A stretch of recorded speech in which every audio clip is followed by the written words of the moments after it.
see them coming because Casco Viejo kind of juts out into the water. And yeah, it's walled, and they can see the pirates on their way. Yes, but now you got to give us the update on Casco Viejo and your feelings there. Let me say this about Casco Viejo: they are working very diligently to bring this into a repair and rebuild the old buildings there to make it a beautiful place for people to go and tourists to visit. But I think my feeling is they have a long way to go. And recently I came across an article by a travel writer, and she was writing about this area, Casco Viejo. And when I was reading this article, I thought, did we in fact visit the same place? Because the way she described it was all flowery and beautiful and tropical, and the old buildings and the colorful tiles and blah, blah, blah, blah, blah. And take your Panama hat and sit by the seaside and, have your sip on a mint julep. Yeah, exactly. Yeah. But you know what it is? Here's the reality. That's somebody's getting paid to write something flowery. And the one thing that we've always said that we wanted to be for our listeners was, we're going to lay it on you the way we see it. Real. Eyes on the ground. Real is a genuine, general term. This is real to us. This is how we completely see it. And it's from, our Well, it's, of course, from our viewpoint, but it is just from being there and just telling you exactly what You're to not expect. going to get any flowery stuff from us. Well, if it deserves flowery, you're going to get it. But what was interesting about Casco Viejo is, yes, there's a ton of history here, and this is the old town of Panama City after that one was burnt down. And so the buildings look very historical. Well, yeah, and half of them are still falling down to rubble.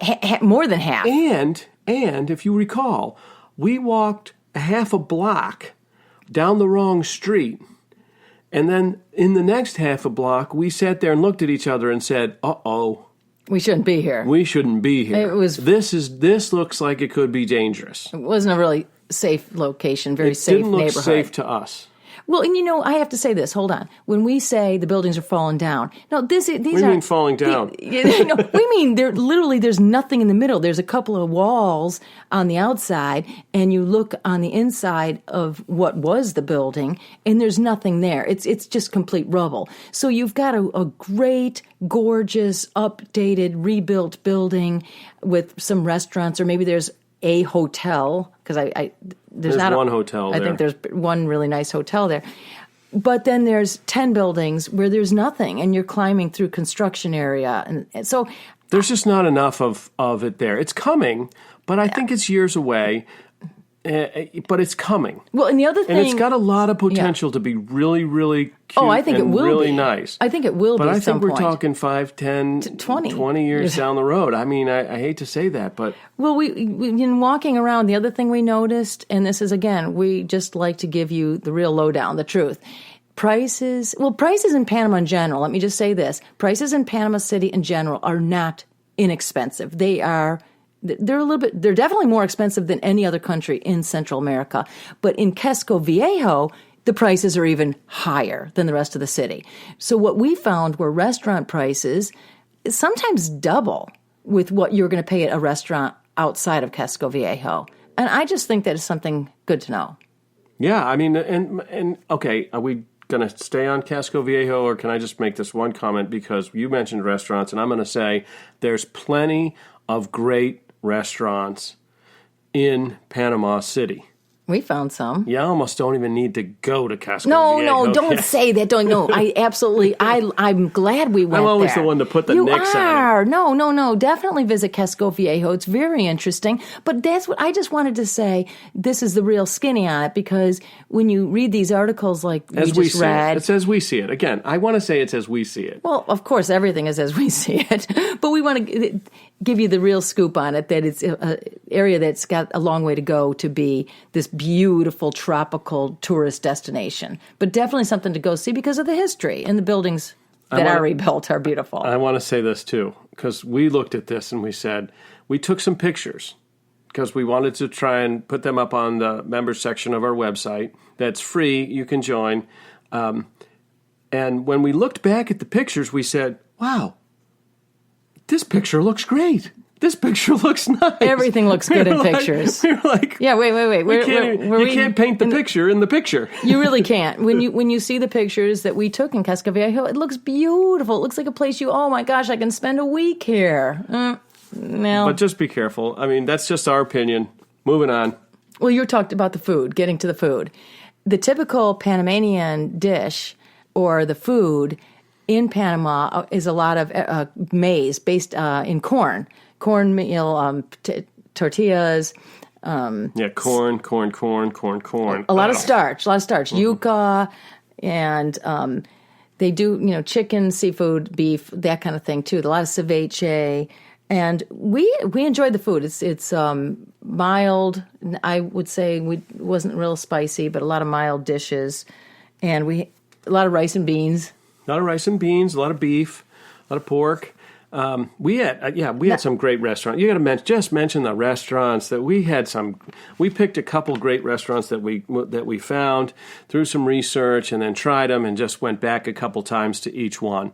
One was El Trapiche, and the other one was Casa Alejandro restaurant. Well, El Trapiche is one to go to if you want to try the local Panamanian dishes. And they have a great plate there where it's got a little bit of everything, so to try. That's the one I'd recommend you do if you go there. Get that sampler plate.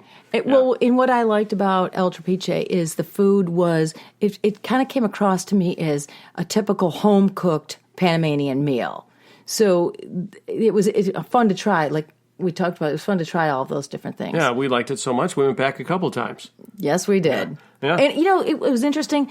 It wasn't just filled with tourists as I expected it would be, because it seems like it's on the tourist map. But it wasn't filled. It was filled with locals, lots and lots of locals. So apparently it is good and they enjoy it. Yeah, we found it good. Bring your Spanish. Unless you have a lot of patience like we do, where we've done this enough where we can kind of muddle through, get enough Spanish words out that we know what's going on, and we're getting pretty good at charades too. So, but because they don't speak English there. Well, and oftentimes the menus are not in English, but we just get good at pointing and then just hoping for the best. And you know what? We're adventurous, so we just try what they put in front of us. We did eat a few things that I still do not know what it was that we ate. And then that was good. The other restaurant, and that one is on Via Argentina, El Trapiche, the one we went to. And they may have another location, but that's the one we went to. And the other restaurant you mentioned, Casa Alejandro, that one is actually a Spanish restaurant. Again, no English here either. Zero. No, there was one waiter at one point who did help us, because we went there a couple times. Louis. Who spoke enough English to get us through. Louis. We got him twice. Because the menu was not in English. But that restaurant, it's a tiny little place. It's looks like a little house. Easy to pass. It's on Calle 51 East, near the church, the historical church, St. Carmen, kind of a few blocks away from that. But that food was delicious, and it was a great restaurant. No tourists in there; it was all locals, so that was fun. So that's a tip. That's a restaurant tip. We love that place.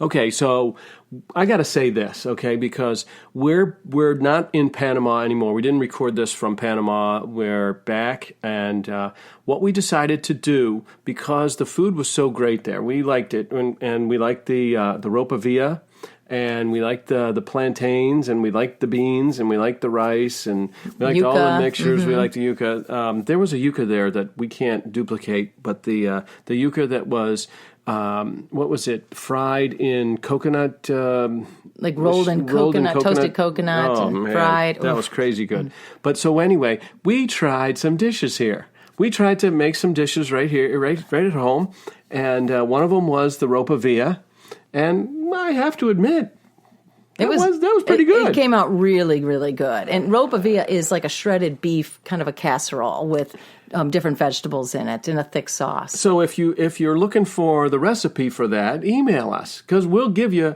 the steps that we took to put the ropa villa together, and it'll be pretty good, I think. And then of course I had to try the plantains.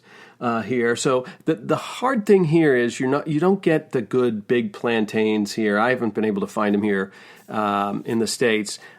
But you cut them up, and then you fry them in, what I did is I fried them in coconut oil, and then smashed them, and man, they came out great too. Well, And then we did the bean mixture, and so if you guys want a recipe, give us a shout. Laura will be happy to give you the recipe. Yeah, right. Well, you have to, whenever you're traveling, you absolutely have to try the food of the region, and then it is fun to come home and try to duplicate it. Okay, but I kind of enjoyed this next thing that we did down there in Panama, where we went to the indigenous Indian tribe on the Chagres River, the Emberic Indians. Emberic, you say. Talk about that. Well, this experience definitely can feel very touristy because it is kind of put together now for tourists. But these Indian tribes, the Emberic Indians... Let me just butt in for a second, okay? The reason why it is that way is because for their survival now, they rely on tourism dollars coming to their village to support them. Yes. Because they do charge you $30 per person to get into their village and eat with them and stuff. But it's almost like it's a donation to support them. Exactly, because their original way of life is no more. They can't hunt, and there's all sorts of regulations on them now from the country of Panama. So in order to survive, they do, and continue as much of their way of life as they lived in the past, and that is living on... they live in like the little open tikis and everything, and in order to continue that, they do rely on tourist dollars. I would have loved to sleep there one night. I think that would have been cool. But I want to talk a little bit about the getting there to see these tribes and experience this, because when we went to research how to do this and how to go visit them, we came across all sorts of tour companies that take you, and most of them are charging about $180 to $200 American dollars per person. But you, as usual, find the value spot and can work your magic again. So what you did was you started chatting around, you talked to some people at the hotel, you found out that the guys driving the white vans that hang out in front of pretty much all the hotels in Panama City are the guys that will actually take you to the Indian tribes. They'll be your guide, they'll be your translator, they'll stay with you the whole time, and it's private. It's just you and the guides. The one guide and you and us that went to the Indian thing for a lot less. In our particular case, it was $120 per person as opposed to $200 per person. Included in that $120 was that $30 fee that I told you about earlier that the Indians charge. Okay, so the ride out of Panama City is about an hour, maybe a little longer. I think at times you're wondering if your taxi guy is taking you to rob you. Because you go down some pretty desolate, garbage-filled roads, but then you end up going through the national forest and getting there, and you end up coming to this little launch area where they have multiple those little dugout canoes. And you jump in one of those. They throw a life jacket on you. So, and quite frankly, I'm glad they did because the water is kind of muddy, and so I'm glad they did because if I'm going over.